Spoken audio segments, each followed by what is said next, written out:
The Florida Gators finally have their first cornerback commit of the 2024 recruiting class in Teddy Foster, and we're going to talk about that here on Locked On Gators. You are Locked On Gators, your daily podcast on the Florida Gators. Part of the Locked On Podcast Network, your team every day.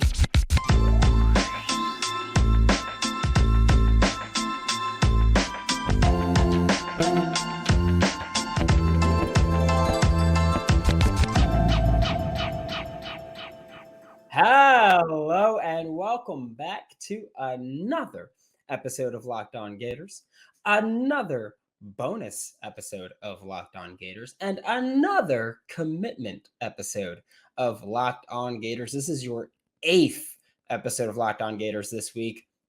I'm Brandon Olsen. Find me on Twitter at WNS_Brandon. Find my written work with Whole Nine Sports, Giants Country, NFL 33, and find me here every day with Locked On Gators, part of the Locked On Podcast Network, your team every day. And we are available daily and free wherever you listen to podcasts. But now we're talking about Teddy Foster here because Teddy Foster is the first cornerback commit of the 2024 recruiting class for the Florida Gators, which is kind of weird because, Florida, the state of Florida always has a ton of cornerback talent coming out of it, but this year is in fact a down year. 2, the University of Florida tends to be a place where cornerbacks like to go and play because Florida, whether or not you want to call it the DBU, is certainly in the conversation for being DBU. So there's that. But also, Florida Gators secondary coach Corey Raymond is the guy in college football for developing corners and getting them to the NFL. So you would think it'd be very easy to get a cornerback to go, oh, Florida? That's where I want to play college football. But that has not happened yet this cycle until now when Teddy Foster committed. Teddy Foster is from the state of Florida. He plays for Cardinal Mooney down in Sarasota. 6'2", 170 pounds. He's got that length and athleticism that the Florida Gators are looking for in their corner room. This coaching staff, they have taken the approach at pretty much every position as far as recruiting goes to go, okay, you bring the coal, we'll make the diamonds. That's all we need you to do. You fit these thresholds, and that's what we'll do for you. We will get you to the league. Rob Sale, Darnell Stapleton, they've been doing it with the offensive linemen. They've done it for years, or at least Rob Sale has done it for years with offensive linemen. Corey Raymond has done it for years with defensive backs. He's going to continue doing that with the Florida Gators, and Teddy Foster is just the next man up in that list. Teddy Foster is the 16th highest ranked commit in this Florida Gators class. Doesn't sound awesome considering he is the 20th commit for the Florida Gators in this 2024 class. But when you take into account that Teddy Foster is not a highly ranked recruit, okay? But this is just yet another instance of looking at this recruiting class and looking at specifically kind of the bottom of this recruiting class, and it's almost exclusively guys where you go height, weight, speed, physicality.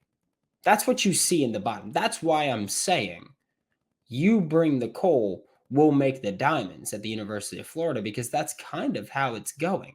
They're bringing in these guys that they know they can develop, and they're just planning on doing that at the bottom of this class. And Teddy Foster fits that. But also Teddy Foster is thought of someone who could be a riser, because here's the thing with Teddy Foster not being a highly ranked recruit.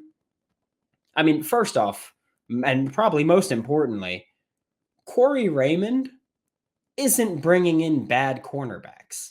That's not what he's ever going to do. That's not what he's ever done. Corey Raymond is going to bring in good cornerbacks. Corey Raymond is like we've talked about with Brian Smith. It's what Brian Hartline looks for receivers. If Brian Hartline wants a receiver, that receiver's talented. If Nick Saban wants a corner, that corner's talented. If Lincoln Riley wants a QB, that QB is talented. It's as simple as that. If Corey Raymond wants a corner, that corner is talented. So when we're looking at that, like, especially Corey Raymond's not bringing in a bad corner this early in the cycle. Yeah, most of the class is filled out for the Florida Gators, but there's still plenty of corners available where this is not an instance where Florida's like, oh, we need a corner, bring in the 3-star. No, this is where Corey Raymond is looking at this recruiting class and looking at this ranking and going, you're all pretty dumb. But it's also important to know that, yes, one of the main reasons that Teddy Foster is not an incredibly highly ranked recruit is because he plays at Cardinal Mooney. And let's just call a spade a spade. Teddy Foster's dominating lesser competition right now. That's been the thing. He's got the physical tools are there for Teddy Foster to be great. But he's playing against Cardinal Mooney level talent, and that's difficult to give, a 5-star, slap it on there, which is fine because, again, welcome to Locked On Gators, where we really don't give a single solitary damn about what your ranking is. If you can ball, you can ball. And as we know, those recruiting rankings, not entirely purely based on the film. Whether it's, well, this kid's not responding to me, so I'm dropping him. Whether it's, we're looking at their NFL potential, which is just stupid to do. But we know recruiting rankings here, we don't care that much about it. Okay, yes, we'll go, okay, the class isn't great ranking-wise. The class is great ranking-wise.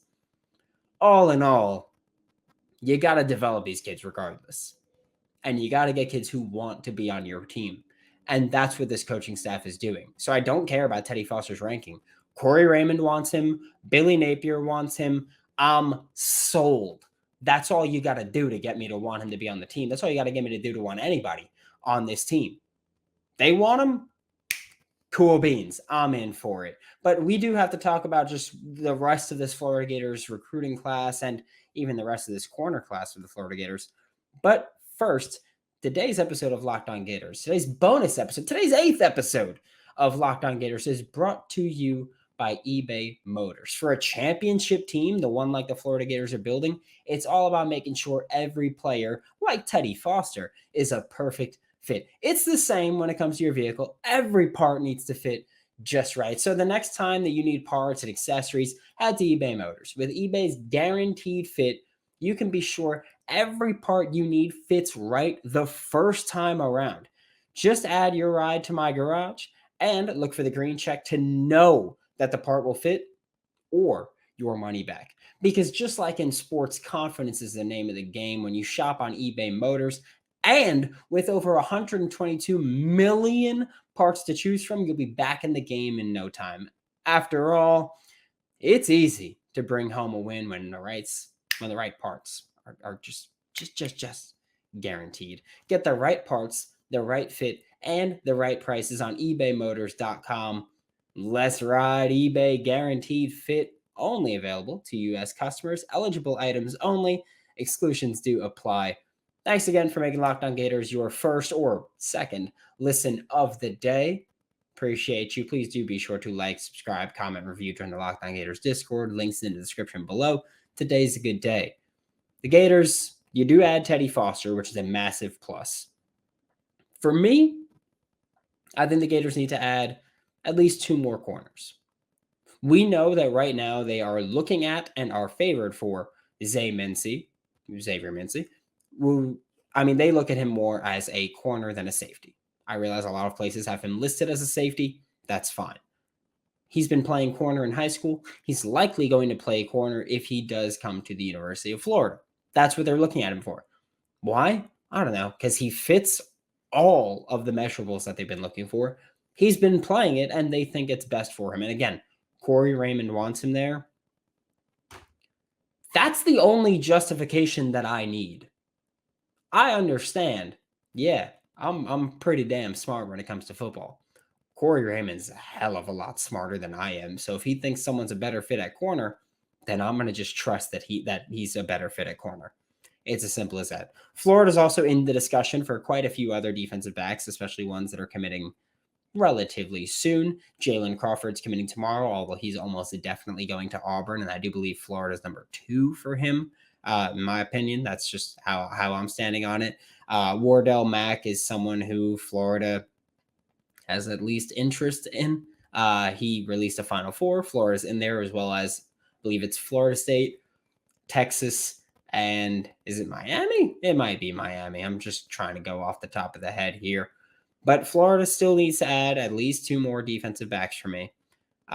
Florida is looking to add another offensive lineman. Jordan Seaton is the name that they're often connected to, where he might be going to Florida whenever he does make that commitment. Florida's trying to make that one happen. They are very interested in him, and he would be kind of like a cherry on top for an offensive line group where you've got 3 guys you're looking at as developmental. You added your one blue chip in Fletcher Westphal earlier this week. And well, it's hard to complain when you've got a bunch of big, tall athletes that are physical as hell on your offensive line in your recruiting class right now. So hard to complain there. We spoke about this quite some time ago, where the coaching staff was looking to make this class the 20 to 22 range.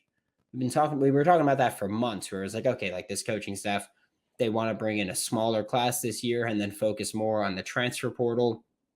And that was their approach. And that's an approach I'm fine with. Then things kind of changed in June when they started really catching fire on the recruiting trail. And it was like, okay, they've landed some guys that, let's be frank, they didn't really anticipate landing. And that changed things because it's now, okay, well, we could still bring in the guys we were initially planning on bringing in. But now we've got some higher ranked guys here that we weren't fully anticipating. And that changes things kind of a lot. And then, of course, Florida is going to continue to be in play for and be willing to take guys like Jordan Ross, like LJ McCray, like Jeremiah Smith. They're going to be willing to take those guys, and they're going to be in play for them until National Signing Day. So now this is looking like, okay, no longer is it 20 to 22. It's 25 with the possibility of going over to 27, 28 here.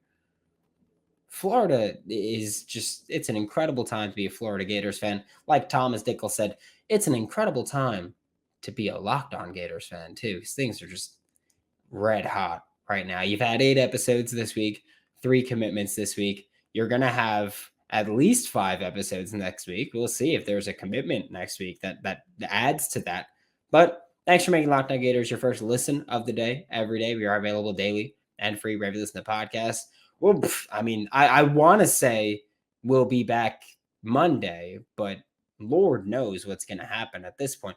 We'll be back when we're back. At the absolute latest, we'll be back Monday to talk more Florida Gators football. For Locked On Gators, I'm Brandon Olsen. Don't forget to follow me on Twitter at WNS_Brandon. Find my written work with Whole Nine Sports, Giants Country, NFL 33. And as always, I will see you all when I see you.